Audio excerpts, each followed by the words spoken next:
Hello, everyone. Thank you again for joining us here at Rabbit Hole Reflections. I am your curator, Lisa Van Slyke. Today, we are joined by Lynda Carmouche. She is right now sitting deeply in the tension between survival and healing. She believes that people are functioning, achieving, and leading, but not from a place of emotional or doing it from a place of emotional depletion. She's going to talk to us today about the cost of hidden strength, the closet where she cried when no one was watching, and the moment she stopped being strong for everyone else and chose to be whole for herself. This is her becoming story. Lynda, thank you so much for joining us today here on Rabbit Hole Reflections. Yes, thank you for having me, Lisa. I Yes. appreciate it. Your intro almost brought me to tears. So I really want to hear about that closet and about your transformation story. As a psychotherapist in our society, there are professions that we expect people to show up and just always be well in spite of what's going on. And so, as a therapist, I went through one of the most difficult times in my life, which was being going through a divorce. My ex Mm. husband decided to have an affair with his secretary. And as a younger woman, it was very heartbreaking. I'll say that. But I was on this journey of growing into being who I am today and felt for a number of reasons that I could not sit in or really show what I was feeling. And so that's where the birthing of my closet came from. I was carrying such a load of pain. It's almost like I can remember it, um, just like it was yesterday. I remember hearing things even from my past growing up with my mom. She would say things like, "You don't need a man. You can do bad all by yourself." Or thinking about my journey as a Christian in the church, you're expected to show up strong. You're expected to believe that prayer is just going to fix it. And so, with all of the weight of the things and the expectations that other people had, I found myself standing in a place in life where I wasn't doing well. So, during the Mm. day, I performed and I performed well. You never would have known something was going on. But every day when I closed the door to my house, I went into that closet, I shut the door, I sat in the bottom under the clothes, and I cried. I cried. And at some point, I realized this has to change. And that was my coming out moment. Thank you for sharing that. I'm going to let you continue. I was raised in a very Christian household. We were at church every time the doors were open. I totally understand the coming being strong and prayer is gonna fix it, and it's almost like there's a part that's forgotten about the actions that you're supposed to take to help fix things. So Right. what were some of the things and then let me backtrack for just a moment, the shame of being in a church Oh, and going through yes. divorce. I was there and did the same as well. So what were some of the transitions that you made to help you get through all of that? Oh, how much time do we have, Lisa? Go ahead and take as much as you need. Well, when you talk about the transitions, I first have to acknowledge all of the weight. You talked about shame, and shame is a part of it, but Mhm. there is a part in my book that I wrote recently that talks about me going to my pastor after I found my husband with this other woman. And he said to me, "There are more fish in the sea." Oh, And wow. That was not so what I was expecting him to have said. me either.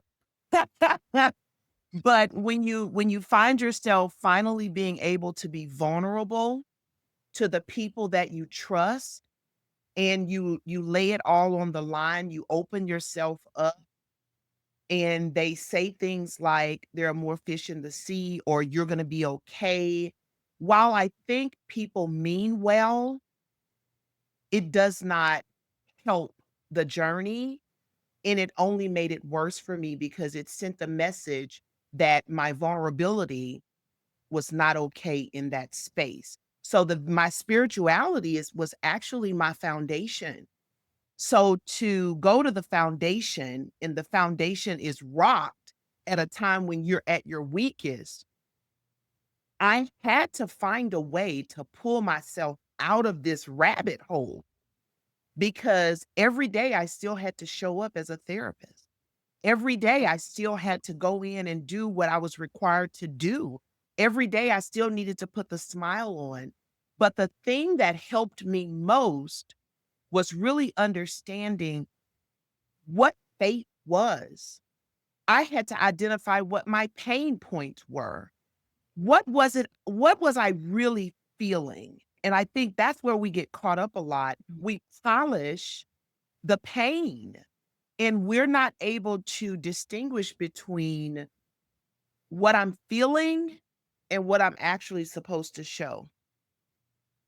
So I had to identify what my feelings were, and then I had to understand the importance of what I tell my clients, and that's you have to actually sit in that feeling and process that pain and understand the impact.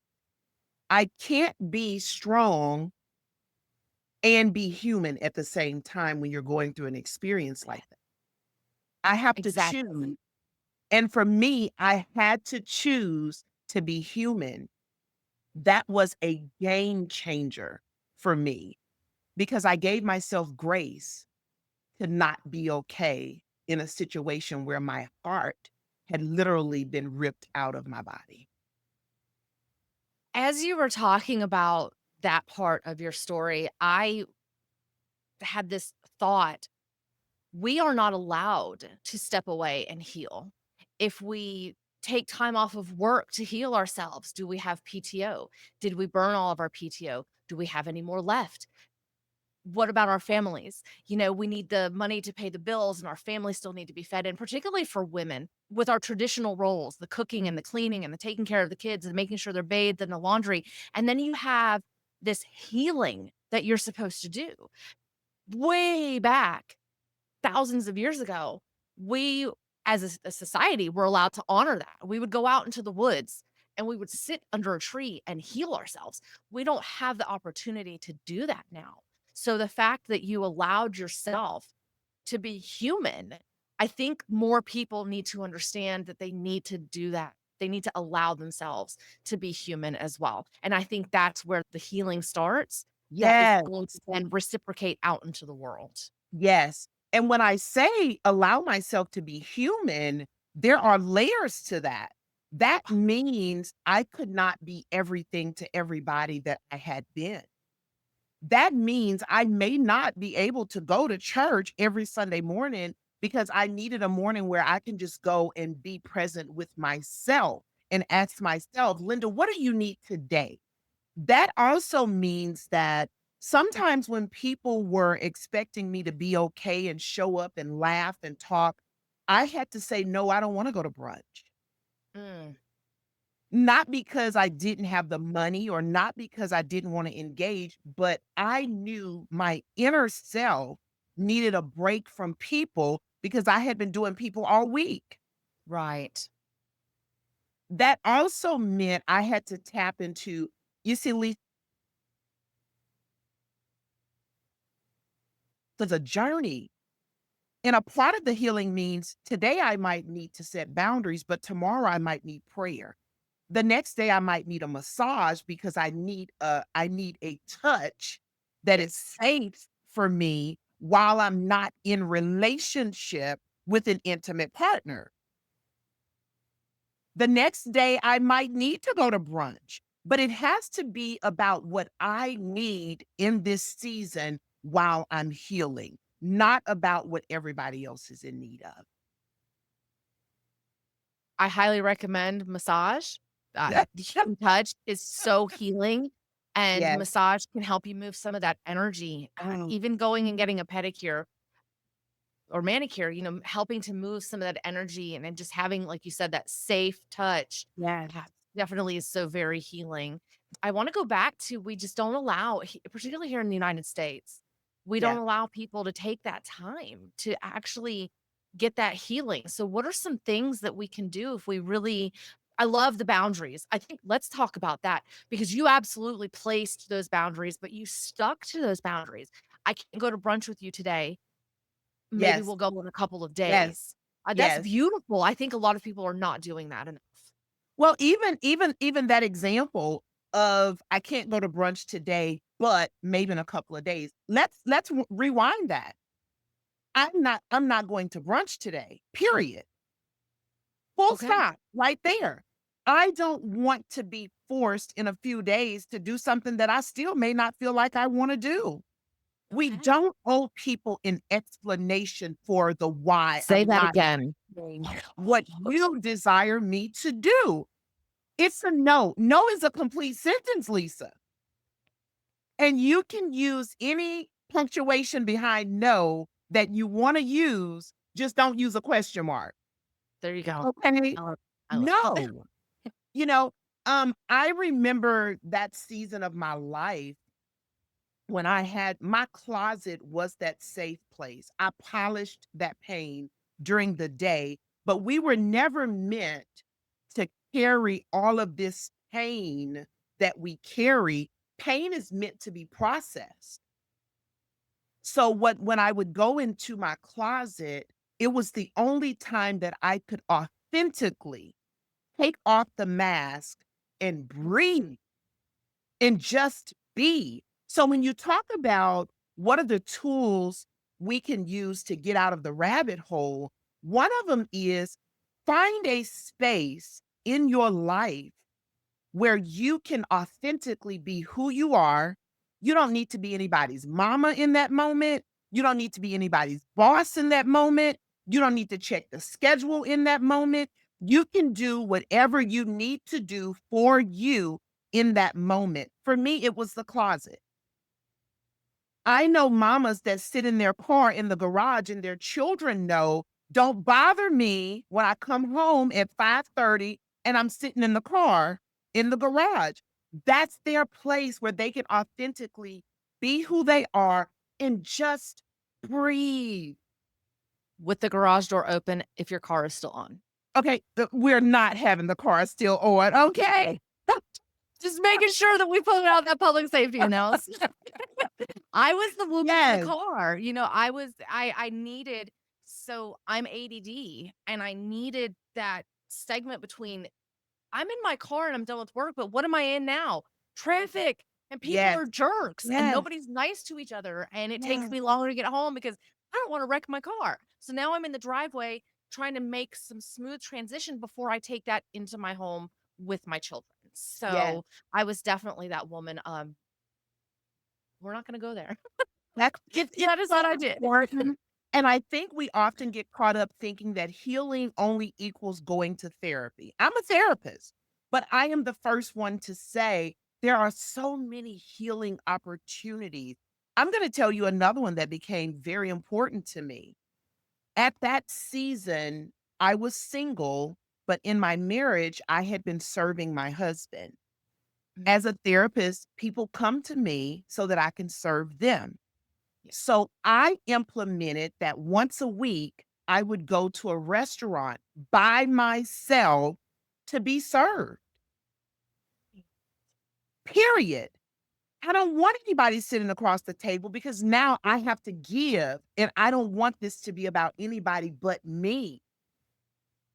And while I wasn't going to therapy in that moment, that was something that poured into my healing journey and gave me space to do, to be, and to get what it was I needed in that space. I absolutely love that you were being selfishly selfless. Yes, You were being selfless to yes, yourself. I absolutely love yes, that, and I'm a firm believer in therapy. Therapy gives you mechanisms to cope when you feel yourself outside of a session, you might be spiraling or whatnot, help you get through that moment and pull you back to your present so that it's not past and future colliding with you. I'm a firm believer in therapy, but one of the things that you had mentioned was we have to process our feelings. We have to process our emotions. And I think a lot of times we shove it down, and that's where you get abuse towards any sort of substance, whether it's drugs, alcohol. I have fellow a former guest on this show was addicted to porn, and he was in the sex industry because of his situation. And, you know, different things that you are coping, and it might not be the healthiest way or the most productive way, one that is moving you forward. It might be holding you in place. And, you know, for him, it was about the truth, being truthful with yourself. And I think that you were doing that when you were taking yourself to Yes, dinner once a week and you were putting those boundaries up and going to your safe space away from everybody and saying, "It is all about me in this moment." yes. You were processing those emotions and you were giving yourself that time to find the truth. I have to tell you this funny story about that, and it really aligns and shows you how much you, and I say this to every listener out there, it is so important that you define what is best for you. I remember sitting in an Olive Garden, and an attorney that had used my services in the past, he and his family were at a table not far from me, and I was by myself. And he came over and he said, "Hey," he said, "my wife and I wanted to invite you over to sit with us. We don't want you sitting by yourself." And I said, "Oh, no." I said, "Thank you for the invitation, but I actually want to sit by myself." And I remember him grabbing his chest, saying, "I'm so sorry that you're having dinner by yourself. I feel bad that you won't come over." And I said, "Oh, no." And I didn't go into deep detail with him, but I was thinking, wow, he is now concerned about me because the norm is when you go to dinner with someone, not Exactly. You're under. not sitting at a table by yourself. Yes. And he was feeling bad for me, but I was so feeling good because it was what I looked forward to at the end of every week. So it's so Bless his important. heart. Yes, yes, yes, Bless his yes. heart. It's so important that we define what we need, and it may not look like what the person next door needs, and that's okay. Sometimes we're conditioned to some people don't have anybody. You know, that could be an elderly person who hasn't had, you know, their spouse for several years and their children aren't very Yes, involved in their life. But, you know, they're just looking to make some sort of connection with, you know, with another human being. So while I see why he did it, I can also understand your why reaction. I had to Oh climb no. softer. I know a lot of people who still, no matter what's going on, they like to go to the movies by themselves or sit down and enjoy, you know, a lunch by themselves or whatnot. And some of them will call it like the only child syndrome because they are an only child. I'm not comfortable sitting alone by myself, but I will do a lot of other things. I will go get manicure, pedicure without, and I don't even want to talk, get my hair done. I don't want to talk to you. Just do it. You know, just let me sit Yes, here and enjoy yes, this papering, enjoy this moment where I am not thinking, yeah, taking care of, or providing for somebody else right now. It is just me. yeah. I also wanna mention about this whole journey of leaving the rabbit hole. We have what I call cracks in our foundation, and many of our cracks started in childhood. When I went through that season, while the final straw was really the infidelity in the marriage, there were so many things that happened on my journey that started cracking my foundation Okay. that contributed to me being in the bottom of the closet crying my Mm, eyes out. One of the things that I attribute to it is I did not meet my father until I was 21. okay.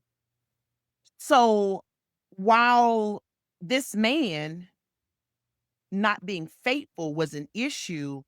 When I began to do the deep work, the truth is the wound was already there because I'd been disappointed and abandoned by the man who gave me life. Why am I bringing that up? Because sometimes we can't get out of the rabbit hole because we try to heal from the thing that happened today while there is still an open wound from the thing that happened yesteryear. And until we heal all of it, and you're not going to do that today, we're going to find ourselves superficially healing. That's when you begin to see the cycles of falling back in the rabbit hole. Yes, I'm climbing to yes. the top and then I fell back in again. And why do I keep going through this same cycle? It could be because of the cracks in our foundation. I love that you call those the cracks in the foundation. Here at Rabbit Hole Reflections, we go deep. We go deep. We talk about childhood wounds. We talk about healing our ancestral bonds. That is what the show is about. And not all of the listeners might not be ready to hear that, but it's definitely something that we can lay that foundation, maybe put a little bit of mortar in the cracks of their foundation. Definitely looking back at those early wounds is that part of why you're doing what you are now. I was a repetitive dating or marrying the same man. Not the With a same different name? exact man, but the same type of man over and over. I was like, "What am I doing?" And it Mhm. finally, like, dawned on me, I need to actually let my therapist here's a little bit of insight. I need to let my therapist actually talk to me about my mom and my dad, and it was like, when I first started therapy, "So tell me about your mom." "Nope, they did the best they could with what they had." "Tell me about your dad." "Nope, he did the same thing." Like, I was so anti, "Let's talk about that," because I was trying to honor them, hold space Yes. for them doing the best that they could with what they had and who they were at the time, without honoring myself by saying, "You know Ugh. what? Some of these Yes. things really did Yes. impact me in those ways, and I really Yes. do need to get to the bottom before I can get back up to the top." Oh, I have to go there, Lisa. You I've got to go there with you okay. because it is such a huge stumbling block for so many people. We can honor our parents and love them, but also honor the fact that some of the choices they made in their life impacted us in a way that it left us wounded. Yes. We have to be honest, and so many times we want to polish the impact of their decisions and their behaviors so that we can honor who they are while dishonoring who we are. Yes. And there is a quote in my book that says, "I cannot heal what I hide." Mm.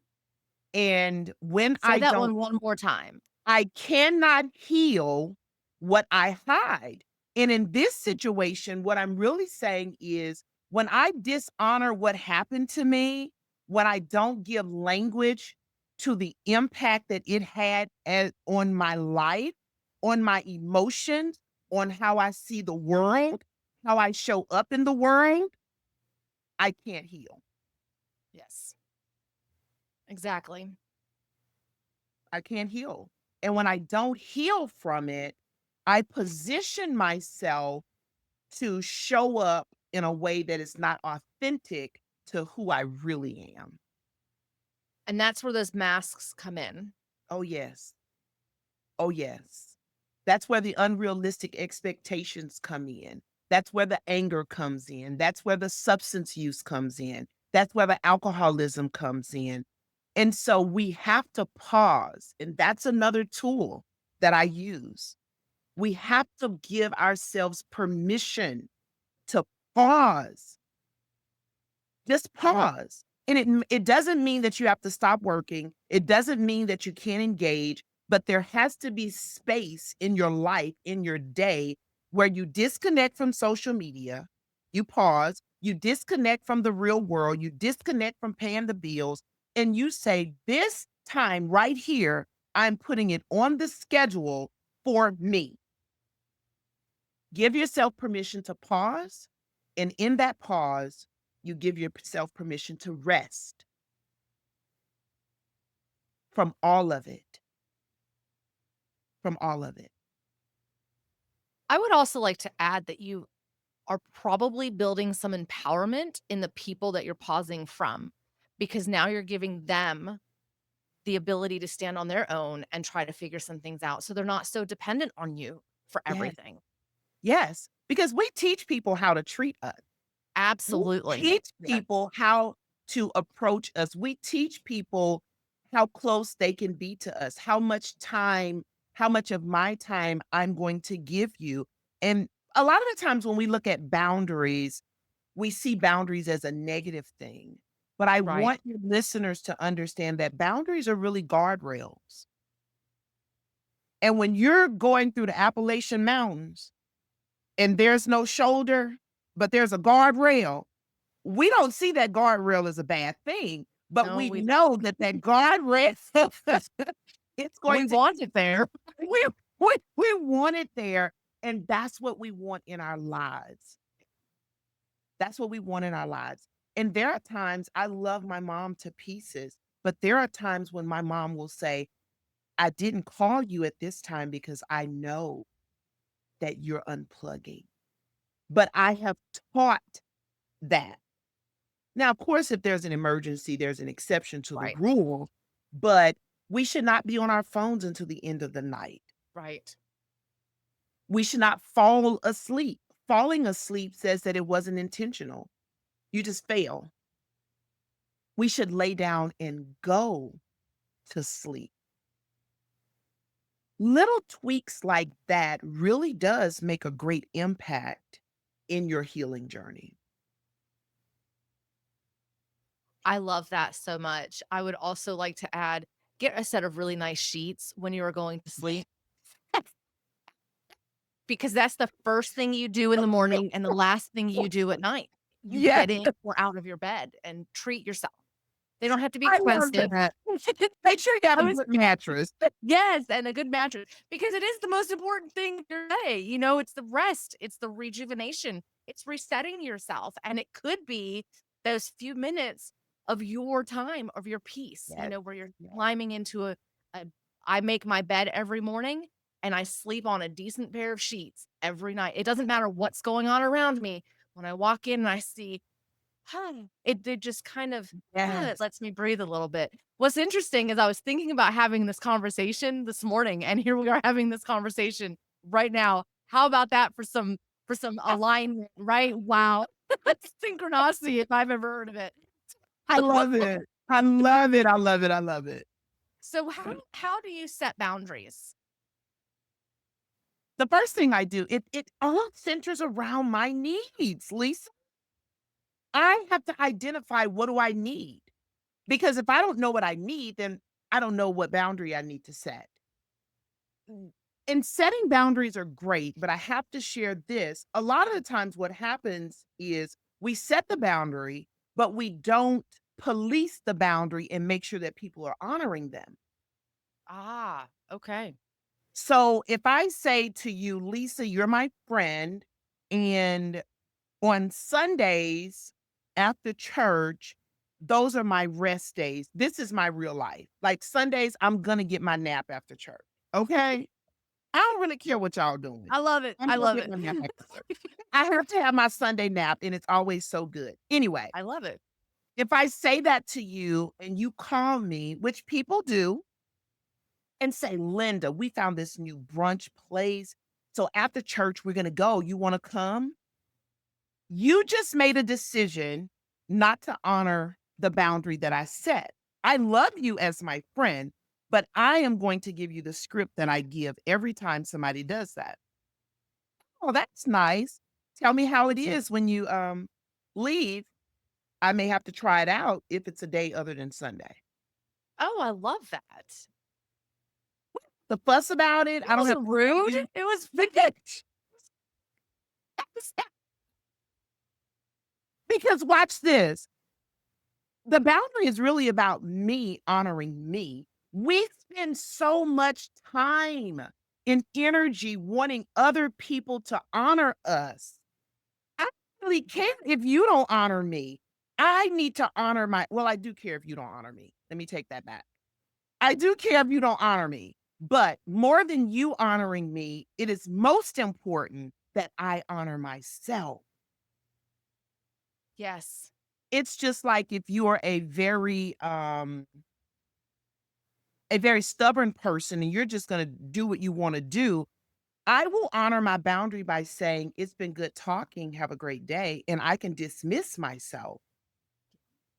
Because I need to honor me. I don't need to stand there and say to you, "Lisa, this makes me anxious. Lisa, why are you doing that?" So I don't want to go down a rabbit hole with it, but I do want to say it's important to set boundaries.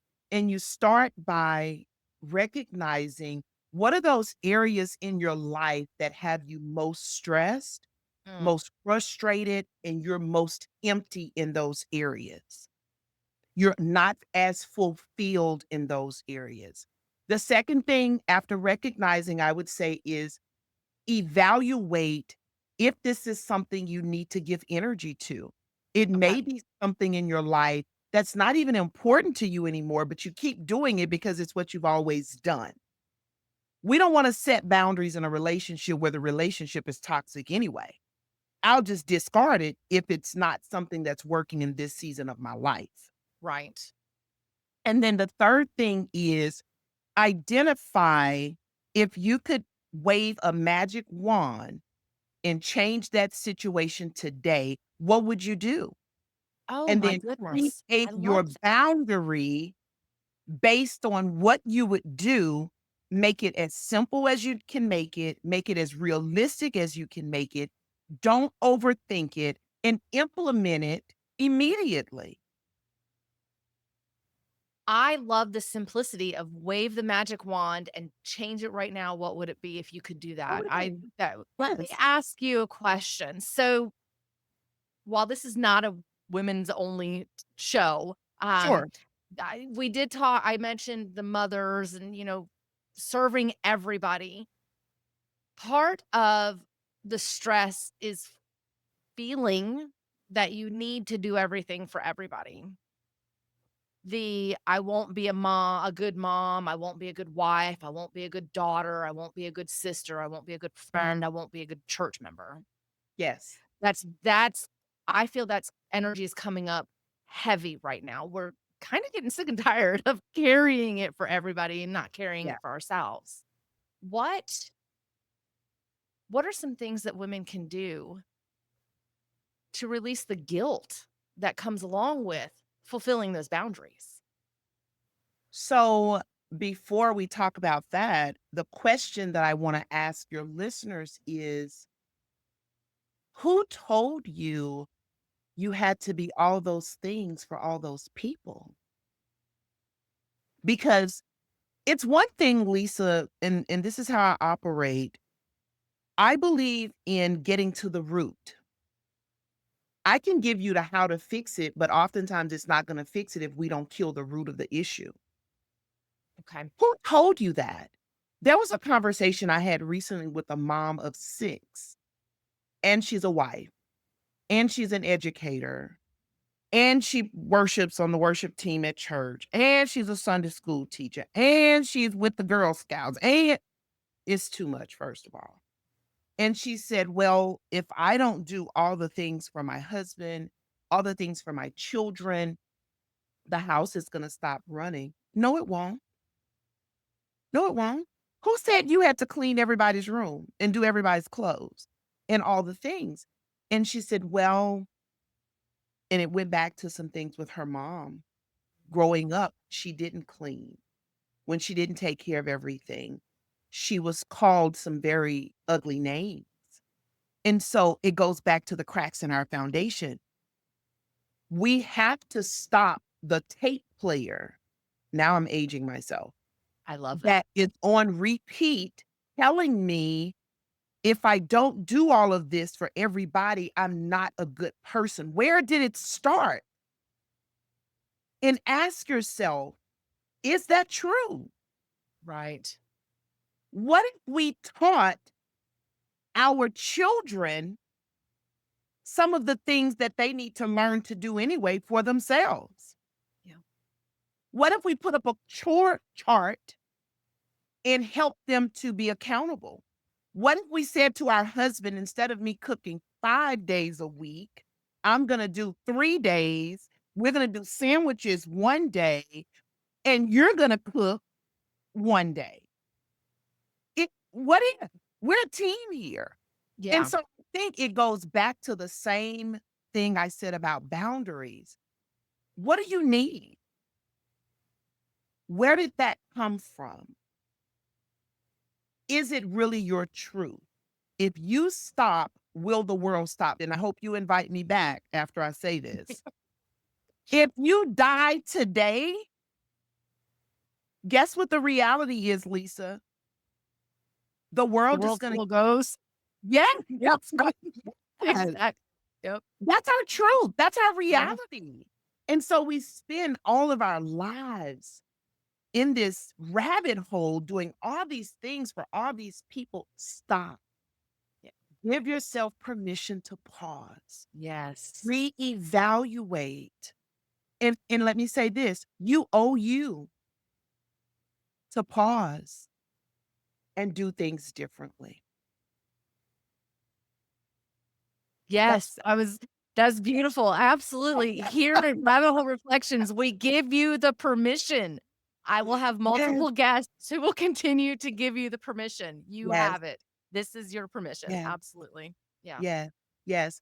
And it also helps you to begin to deal with the little girl or the little boy, because believe it or not, men also have that.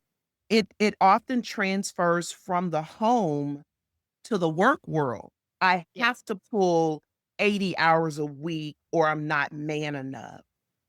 When the house is missing you and the money you're making can never fulfill what we're not getting at home when you're gone. Yeah. We all have to understand that life is complicated, but we can choose to simplify it. I had a mom who started reading my book. She's a mom of two. And she said to me, she said, "Your book arrested me and it put me in a chokehold." And I said, "Why is that?" She said, "All the years that my children have been in school, I have had them in every extracurricular activity that I could find. Mm, Even when they didn't want to be in the activities, I felt it would make them a better person." She said, "But your book helped me to understand that it really was never about them. I was doing it because my mom had me as a latchkey kid, and I never got to participate in extracurricular activities. And I vowed that my children would never have that issue." It goes back to the cracked foundation. huh, So that's now interesting. that he now understands that, and she was angry at her husband because he didn't help her pull the weight, but it's undue weight that we're putting on ourselves. So again, go back and evaluate and assess, what am I doing? What is draining me? And is it serving me in this season of my life? I love this conversation so much, and unfortunately, we are coming to the end, but I do wanna know, what is the mirror room? Is it the mirror room? It is the mirror room. The mirror room. So I released a best-selling book in November called Polished Pain: The Cost of Burnout and Unresolved Trauma. And there are so many people that have read the book that has told me it feels like a mirror that they're looking Oh. in. And so I have created a virtual opportunity where they come into the room. It's a mirror room, and I take a deeper dive into the concepts, and talk about what it looks like when they stand in the mirror and see themselves through the aha moments in the book. Nice. And I know there's a code for listeners. If you wanna go Yes, ahead and drop that code, I think that would be a great experience. I love that you took something from your book and the feedback from that and created something where your readers and your clients can go even deeper into this journey of peeling. I hate the onion, but we're peeling back the layers, right? We're peeling back the layers to go deeper and really, when you look at the core of potentially what it is the root of why you're doing things, repetitive patterns, or you're with a spouse who's not giving as much as you're giving, or, whatever the case may be. It really a lot of times goes back to childhood, to trauma, to, you know, not getting that security that you needed, not trusting the adult that did something to you, whatever the case may be. And a lot of times we all have that same connection. yes, We experienced something that caused us to fear, to not feel secure, or to not feel loved. yes, 100%. 100% on the money, 100%. In our society, we are taught Yes. to polish Period. it.